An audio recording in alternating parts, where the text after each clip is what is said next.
इस कहानी के लेखक हैं विजेंद्र कुमार कर्ण। अकारण और असमय हुई मौत के कारण आत्माएं अतृप्त रहती हैं, वो भटकती रहती हैं सदियों तक।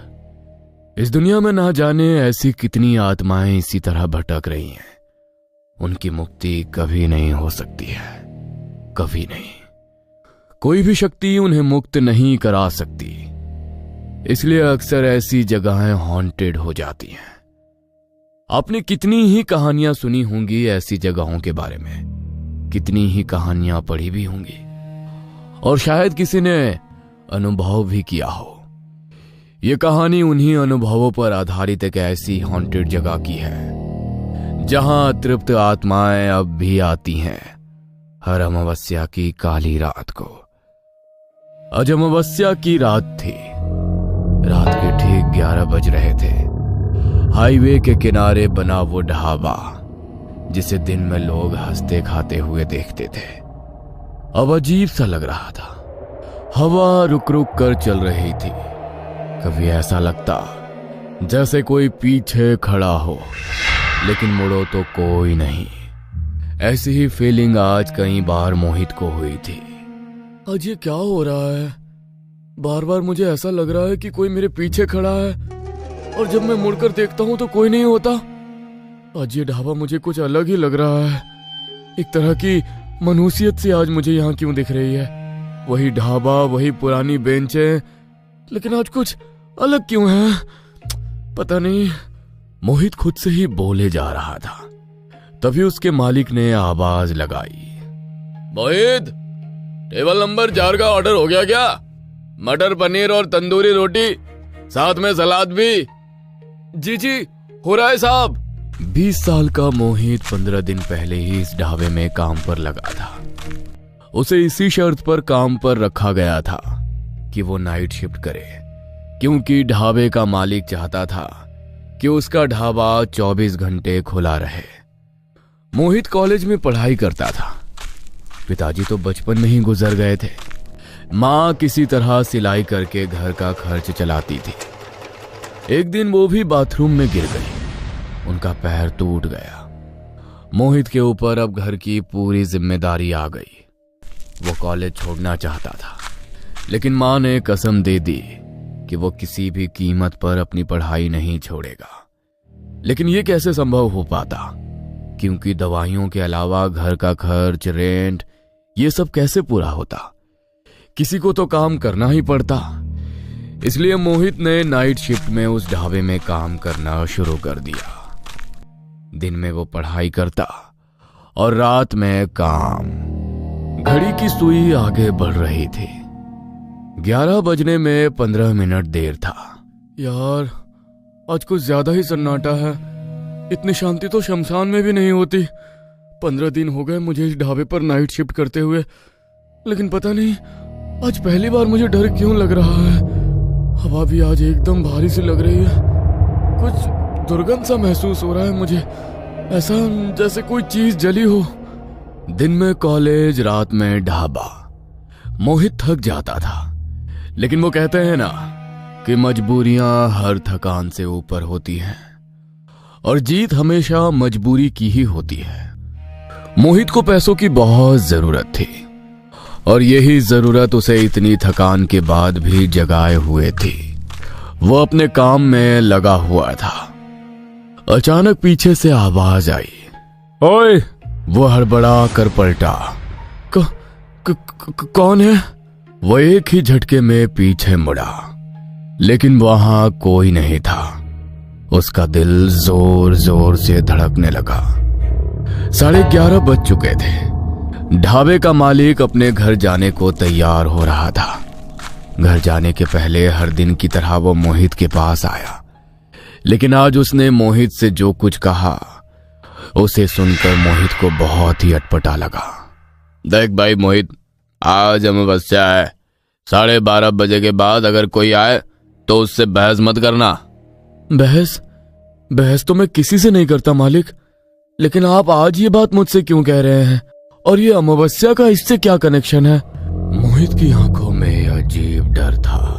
अरे डरने की कोई बात नहीं है, बस मेरी बात मान लेना। और हाँ, ढाबा किसी भी कीमत पर बंद मत करना। ये कहकर मालिक चला गया।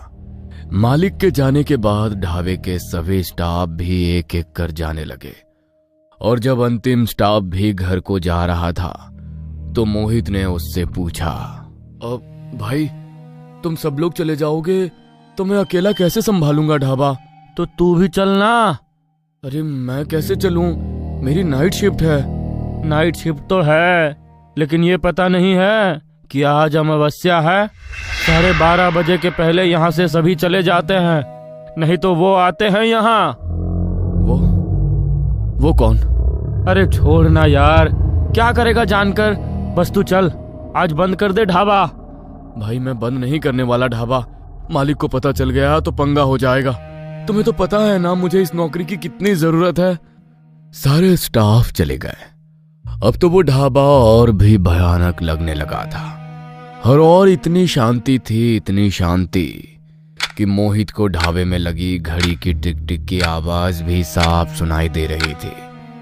मोहित काउंटर के पास खड़ा होकर बाहर सड़क की ओर देखने लगा। थी तो वो हाईवे, लेकिन सड़क अभी पूरी तरह सुनसान थी। दूर बैठा एक कुत्ता लगातार रोए जा रहा था। ऐसा लग रहा था कि वो आने वाले पल की भयावह को जानता था। तभी काउंटर के नीचे कुछ गिरा, धड़ाम की आवाज आई।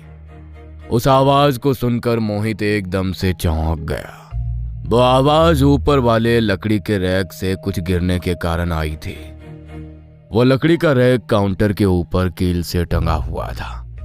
मोहित ने नीचे देखा तो उसकी नजर एक पुरानी फटी हुई किताब पर गई। वो किताब ही ऊपर से नीचे गिरी थी। मोहित ने उस किताब को अपने हाथ में उठाया। उस पर बहुत ही ज्यादा धूल जमी हुई थी। उसने उस धूल को हाथ से झाड़ा। धूल के हटने से किताब का कवर पेज साफ साफ दिखने लगा। कवर पर लिखा था, अमावस्या की रात को नाइट शिफ्ट में जिंदा रहने के नियम। ये पढ़ते ही उसके हाथ कांप गए।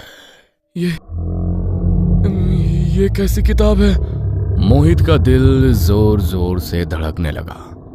उसने किताब को खोला। उस किताब में सिर्फ 2 ही पन्ने थे। पहले पन्ने पर लिखा था, पहला नियम, नियम 1, रात 12:30 बजे के बाद जो भी गाड़ियां या इंसान इस ढाबे पर आए उनकी ओर देखना नहीं है। चुपचाप जो भी मांगे उसे दे देना है। उनके सवालों का जवाब बहुत सोच समझ कर देना होगा, क्योंकि जरा सी गलती जानलेवा हो सकती है। जानलेवा? मोहित ने डरते हुए किताब के दूसरे पन्ने को पलटा। उस पर लिखा था, नियम 2, रात के ठीक 3 बजे से पहले 30 लोगों का खाना हर हाल में तैयार कर देना। एक भी प्लेट कम हुई या एक भी देर हुई तो समझ लेना कि अब गिनती शुरू हो चुकी है।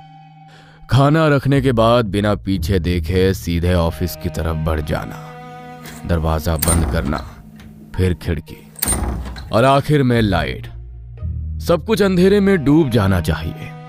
उसके बाद चाहे बाहर कुछ भी हो, कोई जोर से चिल्लाए, कोई नाम लेकर पुकारे, कोई रोए या दरवाजे पर नाखून घिसने की आवाज आए, बिल्कुल भी बाहर मत देखना, क्योंकि बाहर जो खड़ा होगा वो इंसान नहीं होगा।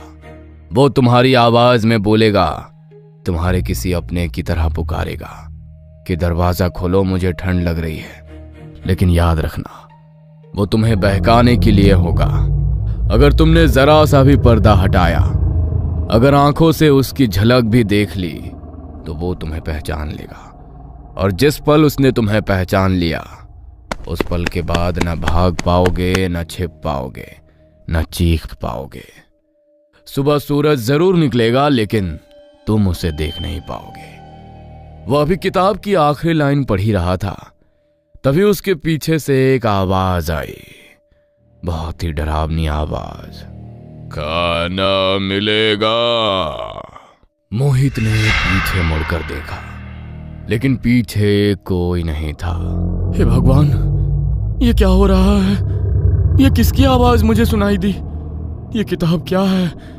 ये अमावस्या की रात का क्या संबंध है इस किताब से? मैं तो पिछले 15 दिनों से हर रात को यहाँ काम कर रहा हूँ, लेकिन कभी तो कुछ नहीं हुआ। फिर आज ये सब क्यों हो रहा है? वो ये सोच ही रहा था, तभी रसोई का चूल्हा अपने आप जलने लगा। मोहित चूल्हे की ओर घूर घूर कर देख रहा था। तभी उसकी नजर दीवार घड़ी पर गई। उसमें 12:30 बज रहे थे। 12:30 बज गए? हे भगवान! रात अब और डरावनी लग रही थी। हाईवे पर खड़ा वो ढाबा ऐसे लग रहा था जैसे अंधेरे ने उसे निगल लिया हो। चारों तरफ सन्नाटा ही सन्नाटा पसरा था। तभी दूर से एक ट्रक आकर ढाबे के बाहर रुका। रुकते ही उसके अंदर से लगातार हॉर्न की आवाज आने लगी। ट्रक की हेडलाइट्स जल रही थी, पीली आंखों में चुभती हुई, लेकिन केबिन के अंदर कुछ भी दिखाई नहीं दे रहा था। अंधेरा इतना गहरा था कि लगता था जैसे रोशनी भी वहां घुसने से डर रही हो। तभी अंदर से आवाज आई, खाना। आवाज ऐसी थी जैसे किसी ने बहुत दिनों से कुछ नहीं खाया हो, जैसे गला सूख चुका हो, जैसे मौत खुद बोल रही हो। उस आवाज को सुनकर मोहित के हाथ कांपने लगे, पैर जैसे जमीन से चिपक गए हो। फिर भी वो पलट कर आगे बढ़ा। हर कदम के साथ दिल की धड़कन बढ़ती जा रही थी। जैसे ही वो ट्रक के पास पहुंचा, उसने देखा कि वो ट्रक पूरी तरह से जला हुआ था। लोहे की चादरें मुड़ी हुई, कांच टूटे हुए, और उन दीवारों से कुछ गाढ़ा काला बदबूदार टपक रहा था। खून, लेकिन खून जैसा नहीं, कुछ पुराना सड़ा हुआ। अंदर लोग बैठे थे, कोई बिना आंखों का, कोई बिना जबड़े का, किसी का सिर एक तरफ लटका हुआ। और तभी एक हाथ बाहर निकला, सड़ा हुआ, चमड़ी उधड़ी हुई, उंगलियां ऐसे जैसे बस हड्डियां बची हो। हाथ में नोट थे। धीमी टूटी हुई आवाज आई, पैसे। यह भयानक दृश्य देखकर उसका शरीर सुन्न पड़ गया। आंखों से आंसू बहने लगे। वो पीछे हटना चाहता था, लेकिन पीछे से किसी ने फुसफुसाया, भाग मत। उसने पलट कर देखा, कोई नहीं था। लेकिन अगले ही पल चारों ओर से आवाजें आने लगी। तभी उसकी नजर एक बार फिर से घड़ी की ओर गई। 1:55 हो रहे हैं, मतलब 1 घंटा और। 3 बजे तक मुझे सारा काम निपटा लेना होगा। उसका शरीर खुद ब खुद चलने लगा। वो रोते हुए खाना बनाने लगा। उसके हाथ कांप रहे थे, आंखों से आंसू टपक रहे थे, लेकिन हाथ रुक नहीं रहे थे, जैसे कोई और उन्हें चला रहा हो। हर प्लेट रखते समय उसे ऐसा लग रहा था जैसे कोई उसके ठीक पीछे खड़ा है। सांसों की गर्माहट उसकी गर्दन पर महसूस हो रही थी। वो मुड़ा, लेकिन कोई नहीं था। लेकिन जैसे ही आगे बढ़ा, पीछे से आवाज आई, जल्दी कर, हमें बहुत भूख लगी है। उसकी रीढ़ में झुरझुरी दौड़ गई। वो रोते हुए बुदबुदाया, हाँ बस हो गया। घड़ी पर नजर पड़ी तो 2:58 हो रहे थे। 3 मिनट, सिर्फ 3 मिनट। उसने कांपते हाथों से आखिरी प्लेट रखी। अचानक पूरे ढाबे की लाइट एक साथ जलने बुझने लगी और फिर एकदम से बंद हो गई। अंधेरा अब इतना गहरा था कि अपनी उंगलियां भी नहीं दिख रही थी। तभी धाप धाप धाप, जैसे कोई भारी चीज जमीन पर चल रही हो। फिर किसी के घिसटने की आवाज, फिर किसी के हंसने की आवाज आने लगी, पर वो हंसी इंसानी नहीं थी। अचानक चारों तरफ से आवाजें गूंजने लगी। भूख लगी है, कितनी देर लगाई? अब तू भी हमारे साथ चलेगा। मोहित का शरीर जकड़ सा गया, लेकिन फिर भी वो दौड़ा सीधे ऑफिस की ओर। दरवाजा बंद किया, खिड़की बंद की और दीवार से पीठ लगाकर बैठ गया। तभी खुर्र खुर्र की आवाज आने लगी, जैसे किसी ने नाखूनों से दीवार को नोचना शुरू कर दिया। फिर आवाज आई, हमें दिख रहा है तू। दरवाजा अपने आप हिलने लगा, धीरे फिर जोर से। लकड़ी चरमराने लगी।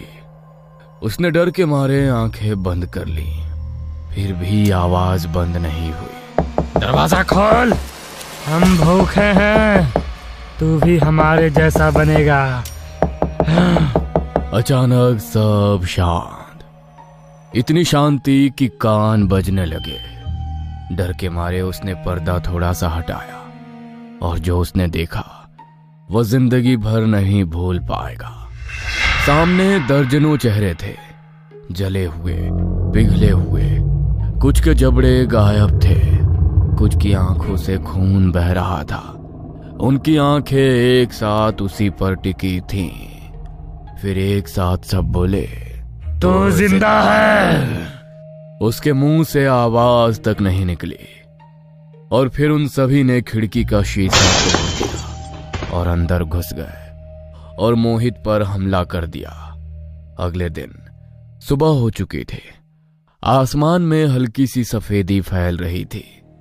ढाबे का मालिक रोज की तरह आया, पर आज कुछ अलग था। दरवाजा अंदर से बंद था। उसने आवाज दी, मोहित, ओ मोहित।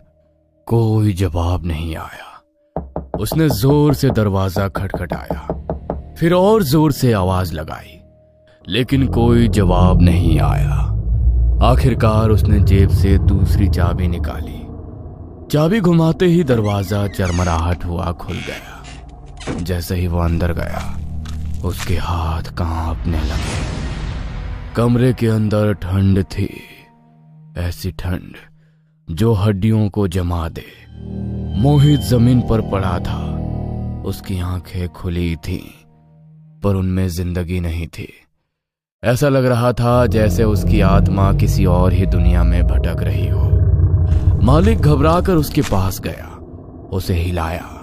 मोहित, बेटा उठ। कुछ पल बाद मोहित की पलकों में हल्की हरकत हुई। उसकी सांसें तेज थीं और आंखों में एक ऐसा डर था जो जिंदा इंसान की आंखों में नहीं होता। अचानक वो फूट फूट कर रो पड़ा।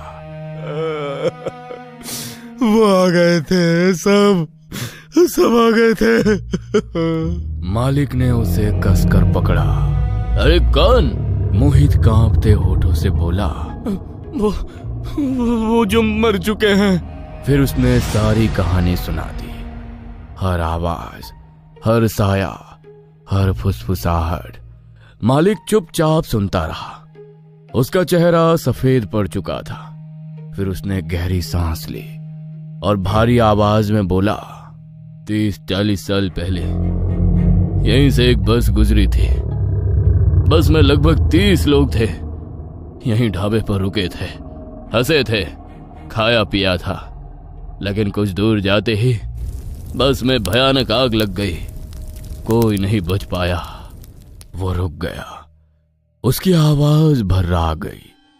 लोग कहते हैं उनकी आत्माएं अब भी भटकती है। उन्हें लगता है कि वो जिंदा है।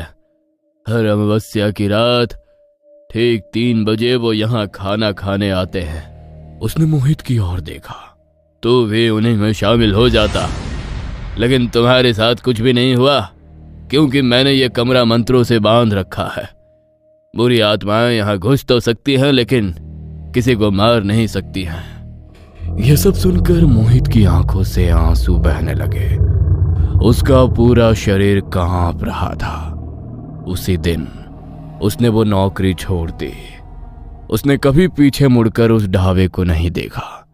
लेकिन लोग कहते हैं आज भी अगर कोई अमावस्या की रात ठीक 3 बजे उस हाईवे से गुजरता है तो उसे प्लेटों की खनक सुनाई देती है, किसी के चलने की आवाज और एक धीमी सिसकती फुसफुसाहट, खाना। और तब समझ आता है कि उनका आखिरी सफर अब भी जारी है। यदि आपको ये कहानी अच्छी लगी हो तो हमें सब्सक्राइब करें। हम जल्द ही एक और नई डरावनी कहानी लेकर आ रहे हैं। कहानी को सबसे पहले देखने के लिए हमारे नोटिफिकेशन को ऑन कर लें।